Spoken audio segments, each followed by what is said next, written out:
Hai teman-teman, adakah di antara kalian yang suka makan roti? Ya, roti adalah salah satu makanan yang common dan populer di seluruh dunia. Tapi tahukah kalian bahwa roti yang kita makan sebenarnya adalah hasil dari bioteknologi, yeast atau ragi yang ditambahkan dalam adonan roti merupakan mikroorganisme sel tunggal bernama Saccharomyces cerevisiae yang berfungsi supaya adonan tersebut dapat mengembang dan berongga serta memberi rasa dan aroma pada produk. Bagaimana? Menarik bukan?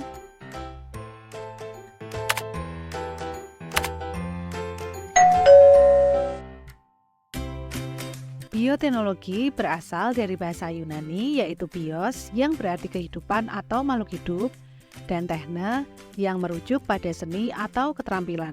Secara harafiah, bioteknologi merupakan suatu disiplin ilmu yang memanfaatkan bagian atau keseluruhan organisme hidup menggunakan prinsip ilmu biologi dan teknologi untuk menghasilkan produk atau mencapai tujuan tertentu yang bermanfaat bagi manusia. Tujuan utama dari bioteknologi adalah untuk mencapai berbagai hasil yang bermanfaat bagi manusia dan lingkungan sebagai berikut.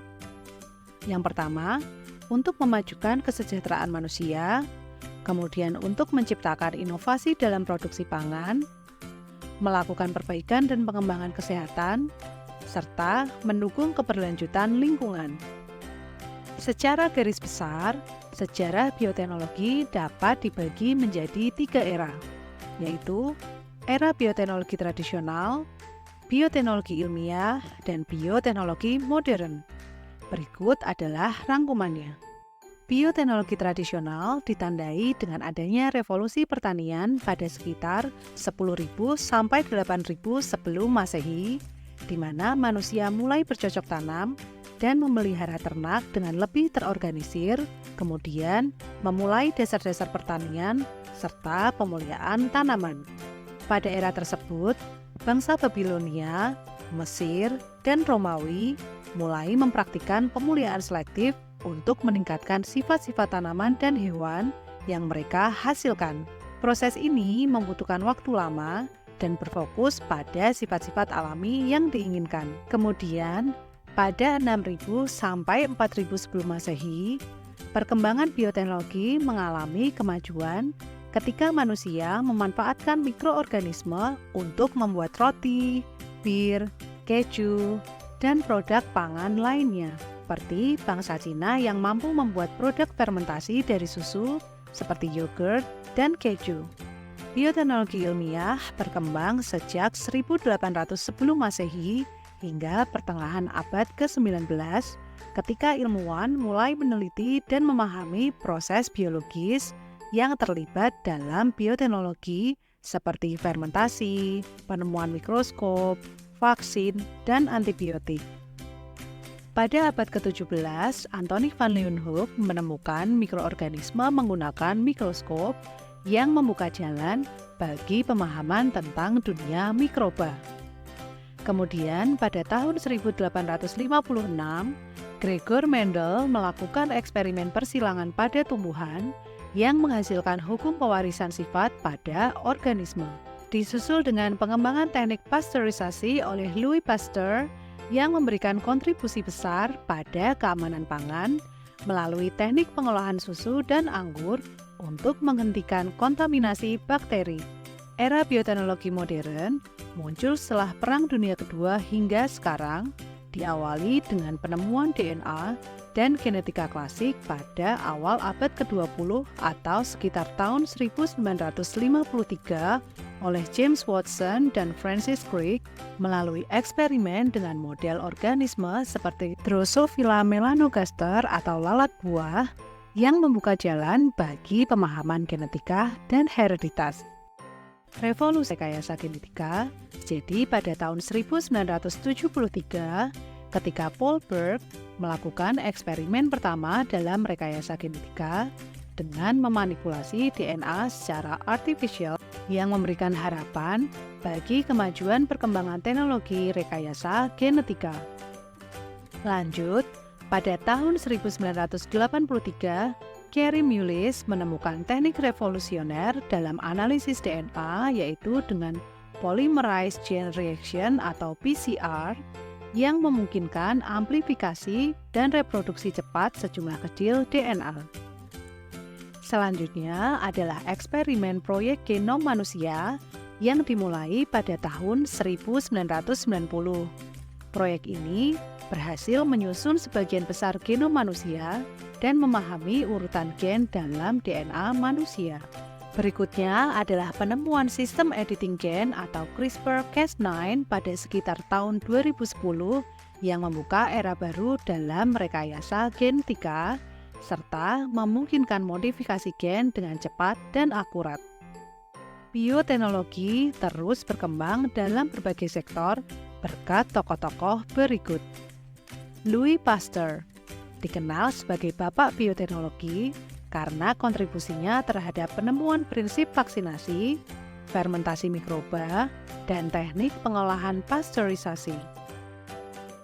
Kemudian ada James Watson bersama dengan Francis Crick yang berhasil mengungkap bentuk molekul yang menyimpan informasi genetik pada sel-sel organisme. Pada tahun 1980, Paul Berg berhasil mendapatkan Nobel Kimia atas kontribusinya dalam rekayasa genetika. Paul Berg adalah salah satu perintis dalam rekayasa genetika yang berhasil membuat DNA rekombinan pertama atau DNA yang terdiri dari fragmen DNA dari dua atau lebih sumber yang berbeda pada tahun 1972. Berg menggunakan enzim pemotong DNA untuk memotong dan menyambung DNA dari virus SV40 dan bakteri Escherichia coli.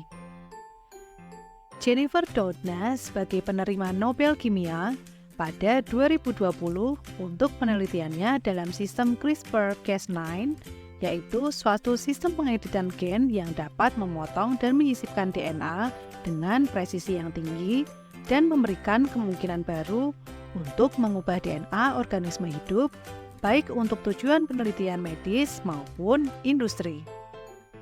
Penemu terkenal lain dalam dunia bioteknologi yaitu Alexander Fleming yang dikenal akan penemuan antibiotik penisilin dari Penicillium pada tahun 1928 yang pada awalnya dimanfaatkan sebagai obat penderita penyakit kulit yang disebabkan oleh bakteri Staphylococcus aureus. Hingga pada tahun 1950 sampai dengan 1960, antibiotik penisilin berhasil dimurnikan dari berbagai strain bakteri. Kemudian ada Edward Jenner yang merupakan penemu vaksin smallpox yang menjadi tonggak sejarah bioteknologi di bidang kesehatan. Terdapat dua macam penggolongan dalam bioteknologi, yaitu bioteknologi konvensional dan bioteknologi modern. Bioteknologi konvensional merupakan bioteknologi sederhana yang memanfaatkan organisme secara langsung untuk menghasilkan produk dan jasa yang bermanfaat bagi manusia, seperti nata de coco dan tempe. Sedangkan bioteknologi modern melibatkan penggunaan teknologi rekayasa genetika dan manipulasi DNA untuk menciptakan organisme dengan sifat-sifat yang diinginkan. Teknologi ini memungkinkan perubahan gen secara spesifik untuk mencapai tujuan tertentu.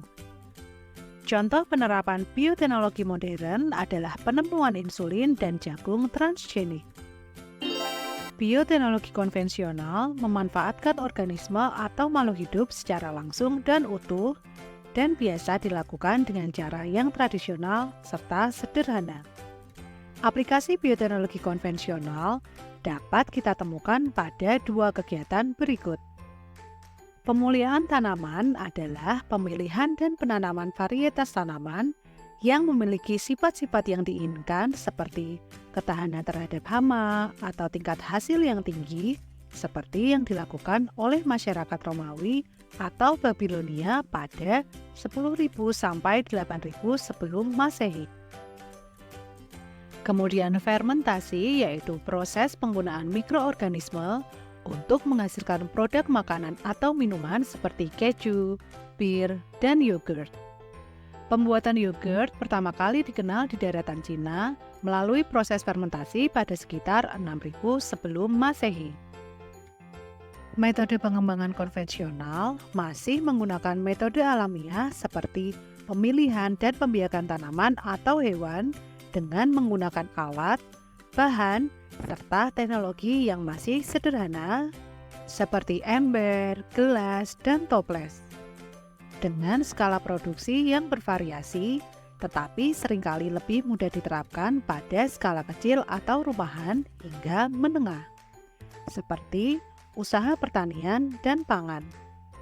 Karena penggunaan teknologi yang masih terbatas, maka biaya produksi yang dihasilkan pun relatif rendah dengan proses yang terbilang relatif lambat karena dipengaruhi oleh kondisi alam seperti cuaca.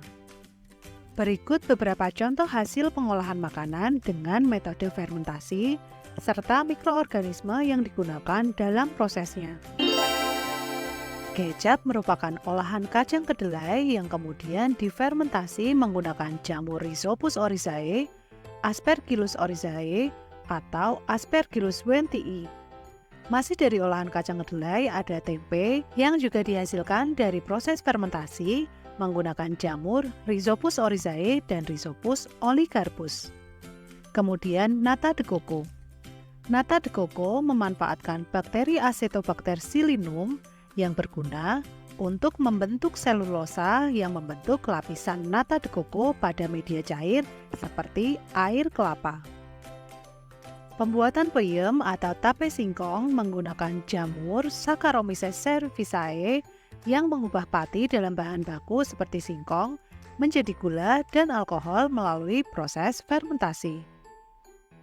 Yogurt memanfaatkan bakteri Lactobacillus bulgaricus dan Streptococcus thermophilus yang mengubah susu menjadi yogurt melalui proses fermentasi laktosa menjadi asam laktat.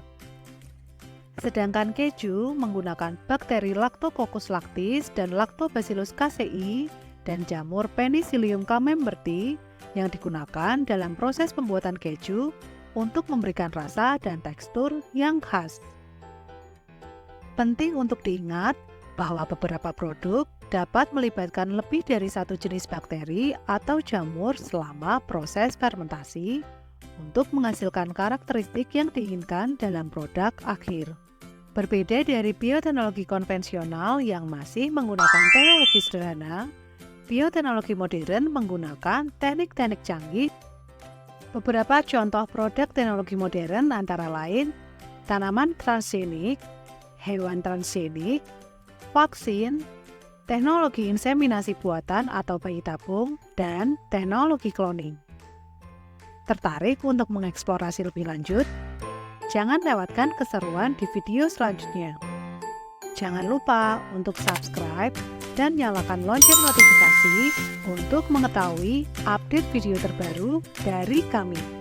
Sampai jumpa di video selanjutnya.